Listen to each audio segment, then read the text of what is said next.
शुभेच्छा देण्यासाठी मी सन्मानपूर्वक आमंत्रित करतोय माननीय श्री बाबाराजे जाधवराव यांना. आपण येऊन या ठिकाणी नानांना शुभेच्छा द्यायच्या.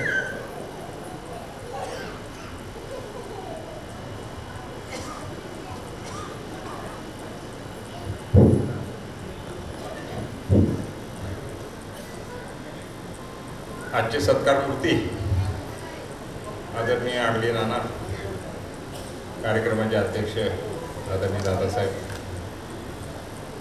तालुक्याचे आमदार सन्मान्य संजयजी जगताप, माजी आमदार सन्मान्य शिवतरी बापू, अशोक भाऊ टेकवडे, जालिंदर भाऊ कामठे, बाबूसाहेब माऊटकर, सुधामराव इंगळे, आमचे गावचे संभाजीराव झेंडे, त्यांचे सर्व सहकारी, डॉक्टर जगताप,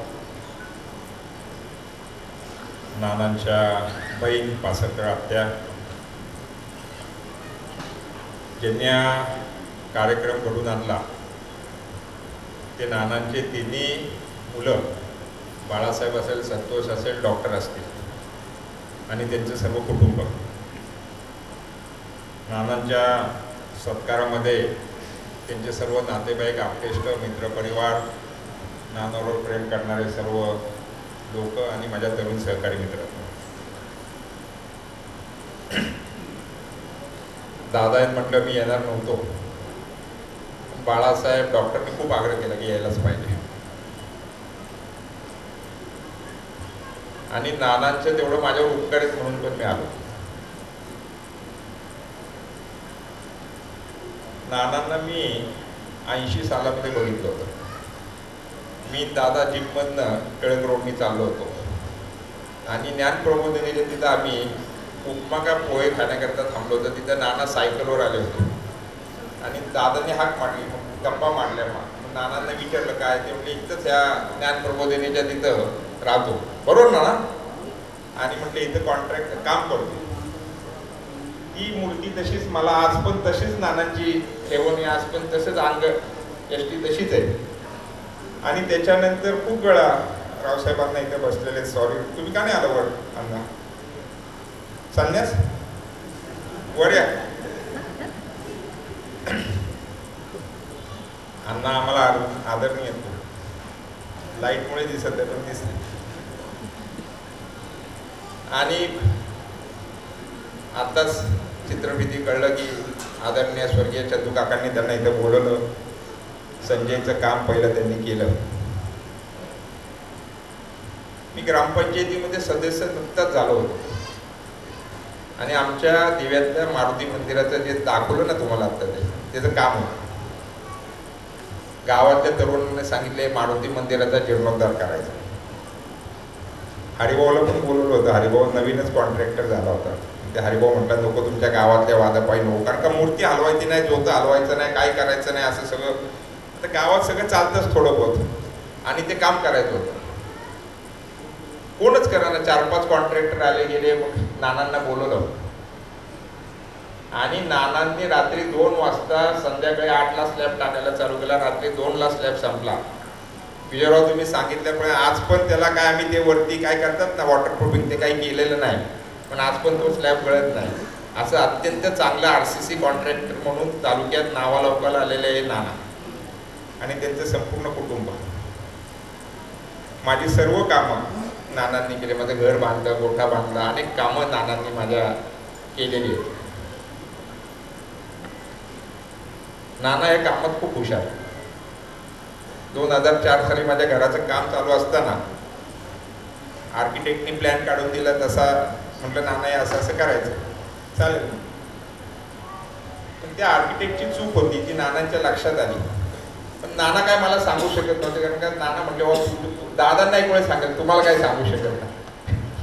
नाना एकट्यानंच मला फक्त घाबरले असतील. तर नाना कुणाला करारी संवायचे, नाना स्पष्ट बोलणारा माणूस, पण मला कधी काय बोलायचं नाही. आणि मग मी नाना मला 8-10 दिवस झाले जरा म्हटले ते परत एकदा प्लॅन बघता का. म्हटलं नाना बरोबर केलाय, मोठा आर्किटेक्ट आहे. नाही म्हणते जरा चुकीचं वाटतंय मला. आणि नानांनी ती चूक काढली, आर्किटेक्टनी ती मान्य केली आणि त्या काळी आर्किटेक्टने स्वतः त्यांचं महत्त्व सांगितलं की ह्यांच्याकडे खूप मोठा अनुभव आहे. आणि त्याच काळामध्ये आम्हाला अटक पण झाली.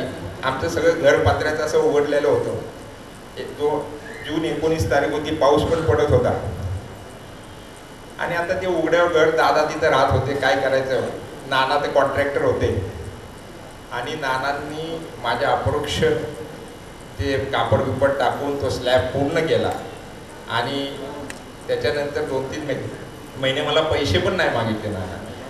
असे हे नाना सर्व गुण संपन्न आणि नेहमी चहा प्यायला माझ्याकडे येतात आठवड्यातनं एकदा.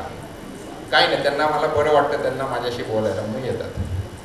असंच 10-15 वर्षापूर्वी आले, मला म्हटले बाबासाहेब आता सर्व काही चांगलं आहे, चांगला व्यवसाय चालला आहे, बाळासाहेब पण दुकान चांगलं बघतोय, पण आपल्याला प्रतिष्ठा पाहिजे. आणि म्हणून प्रवीणला त्यांनी वैद्यकीय क्षेत्रात टाकायचं ठरवलं आणि त्यावेळेस आम्ही सांगितलं नाना करा. आणि त्या पद्धतीने प्रवीणने अतिशय चांगल्या पद्धतीने डोळ्याचा दवाखाना इथं चालू केलेला आहे. अतिशय चांगल्या पद्धतीने त्यांच्या सुनबाई ते काम करतायत. गरज होती आणि नाना अतिशय सरळ मार्गी स्वभावाने कडक. नानांच्या मुली नाना फार पुढे गेले असते, पण त्यांच्या स्वभाव पाहिजे, कडक स्वभाव पाहिजे. त्यांनी जे आहे तेच, त्याच्यात काही नाही, गुन्ह्या वळब्यातच, दुसरं काही बघणार नाही, सरळ ते सरळ, आडवं बिडवं काही करणार नाही. भाऊसाहेबांनी आता सांगितलं अनेक शासकीय कामं केली, पुढेही मोठे कॉन्ट्रॅक्टर झाले असते, पण त्यांच्या स्वभावामुळे आपण तुम्हाला माहिती आहे इंजिनियर जिल्हा परिषदचे कसे असतात, सगळं अधिकारी काय असतात, त्यांचा सगळ्यांनाच माहिती येतं बसला. आपण सर्व त्यातनं गेलेलो आहोत. जालिंदर गावकडे नुसतं नाही, तुम्ही गेलाय, मी गेलोय, सगळेजण आपण त्याच्यातनंच गेलेलो आहे आणि आपल्याला सर्वांना माहिती आहे कशा पद्धती. त्यामुळे त्यांचं ते जमलं नाही, ते देणं घेणं नानांना कधीच जमलं नाही. आणि सरळ मार्गी माणूस, सरळ मार्गी कुटुंब. झेंडे पाटील खालनं हसतायत, झेंडे पाटील काय आता सगळं चालतंय काय, त्याला काय करू शकत. आणि अशा पद्धतीने नानाने अनेक जणांची घरं वास्तू निर्माण केलेले आहेत. प्रगल्भ असा त्यांच्या मागे अनुभव आहे आणि प्रत्येक जण इथं काही ना काही नानांनी त्यांच्याकरता केलेलं आहे. म्हणून आज तुम्ही सर्व एवढ्या मोठ्या संख्येने, नाही तर कुणाच्या वाढदिवसाला एवढी मोठी संख्येने लोक येत नाही, पण तुम्ही सर्वजण आलेले आहेत. सर्व जाती धर्मातल्या, क्षेत्रातल्या सर्व पक्षीय लोक इथं आलेले आहेत. नानांनी कधी राजकारणाला लावला नाही, लवलेश लावून घेतला नाही, पण सर्वांशी अतिशय चांगले संबंध. ज्यांना ते काय करायचे ते करतात. माणूस चांगला असला की ते करतात. नाना ज्यांच्या मागं उभा राहतात की समजायचं तो माणूस निवडून येणार आहे. अनेक वेळा नानांनी मला प्रत्यक्ष अप्रत्यक्ष मदत केलेली आहे. नाना खूप मोठा माणूस आहे, वयाने अनुभवाने खूप काही शिकायला नानांच्या माध्यमातून मला मिळालेलं आहे. आणि हीच त्यांची ओळख आहे. आरडी नाना या नावानेच ते अख्ख्या तालुक्यामध्ये आहेत. अनेक वेळा त्यांनी सगळ्यांनी सांगितलं, मी ते पुणे जिल्हा शिक्षण मंडळाचं काम चालू असताना अनेक वेळा नानांनी मला त्या स्लॅब बघायला बोलवलं होतं. अनेक काही चांगल्या गोष्टी असतात त्याच ते बोलवतात, सांगतात. मुलांवर अतिशय चांगले संस्कार घडवले आणि मुलंही त्यांच्या आज्ञेमध्ये आहेत. सर्व काही चांगलं आहे. नाना खूप बरं वाटलं तुमच्या कार्यक्रमामध्ये, तुमच्याबद्दल थोडं बहुत कौतुक करायला मिळालं. अनेक गोष्टी आहेत, अनेक जणांना इथं बसलेल्यांना नानांबद्दल काही ना काही सांगायच्या, आठवणी सांगायच्या आहेत. या खऱ्या अर्थाने नानांनी प्रत्यक्ष अप्रत्यक्ष पद्धतीने त्यांना मदती केलेली आहे. पण वेळ खूप थोडा आहे. मला सांगितले खूप मोजक्या शब्दात बोला. आता निवेदकाला माहिती काय मोजके शब्द काय ते मला माहीत नाही, कारण का मी एकदा बोलायला उभं राहिलो, रावसाहेबांना माहिती आहे, रावसाहेब म्हणतात बोला. वेळ रावसाहेब थोडा आहे, अधिक वेळ बोलण्यात योग्य नाही. खूप लोक आहेत, खूप लोकांना नानांचं कौतुक करायचं आहे, बोलायचं आहे, त्यांच्या घरावर बोलायचं आहे, त्यांच्या प्रत्यक्ष त्यांचे आलेले अनुभव बोलायचे. परत एकदा नाना तुम्हाला या वाढदिवसाच्या निमित्त मी माझ्या कुटुंबाच्या वतीने शुभेच्छा देतो आणि थांबतो. जय हिंद, जय महाराष्ट्र. धन्यवाद. आपण या ठिकाणी अनेक आठवणींना उजाळा दिलेला आहे. या